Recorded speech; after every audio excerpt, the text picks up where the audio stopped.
সময় আর ভাগ্য যখন খারাপ হয় তখন অনেকেরই অনেক কথা শুনতে হয়। হ্যালো ভিউয়ার্স, আসসালামু আলাইকুম। তো আমি মনে করি আমার সময় এবং ভাগ্য কোনোটাই এত খারাপ না। আমি আল্লাহকে বিশ্বাস করি এবং আল্লাহর দেয় ভাগ্যের উপরও আমি নির্ভর করি, কারণ আমি জানি কোনো কিছুই আমার সাথে এত বেশি খারাপ হবে না। তো গতকালকে একটা ভিডিওতে আমি বলেছিলাম আমার ভাগ্য কি এতটাই খারাপ যে এতদিনেও আমার হাঁসগুলো ডিম পারতেছে না। তো এই কথা বলা শেষ, আজকে সকালবেলায় দেখেন আমার ভাগ্যের দরজা খুলে দিল আল্লাহ।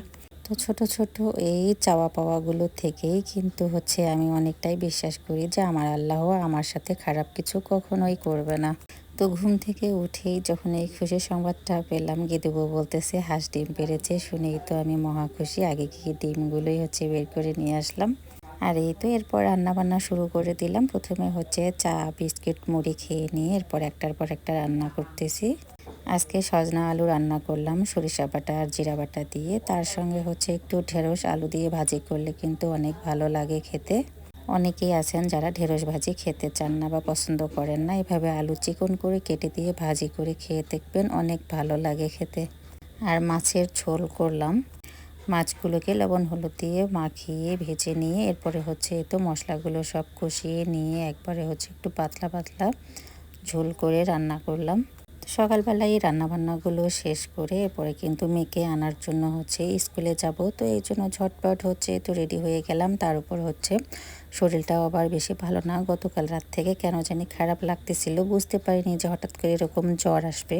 তারপরেও আস্তে আস্তে করে চলে গেলাম মেয়ের কাছে। তো গিয়ে দেখেন রাস্তার কাজ চলতেছে আমাদের। তো রাস্তার মাঝখানে কেন জানি একটু অদ্ভুত ঘটনা, এই জায়গাটা এত বেশি তুলতুলে নরম মনে হচ্ছে যে এখানে ফোম আছে হয়তো, বা দেখেন মাটির ফোম আর কি। বাচ্চারা এখানে কিন্তু যেতে আসতে ওরা খেলাধুলা করে, আমি প্রায় খেয়াল করি। তো আমিও আবার আজকে একটু অনেকক্ষণ উঠে ওখানে দাঁড়িয়েছিলাম, ভালোই লাগলো। কিন্তু নিচে হয়তো বা কিছু আছে, হয়তো বা পানি বা কিন্তু কাদা না, এমনিতেই তুলতুলে বা কাগজ থাকতে পারে। তো স্কুলে চলে গেলাম আমার তো মেজদুল্লাহ ভাইয়ের দোকানে, ওনার ফার্মেসির দোকান আছে। ওখান থেকে আমার জন্য, আমার শাশুড়ি আমার নানি আমার সবার জন্য ওষুধ নিলাম। আর তার সঙ্গে কিছু নাস্তা নিলাম, কলা।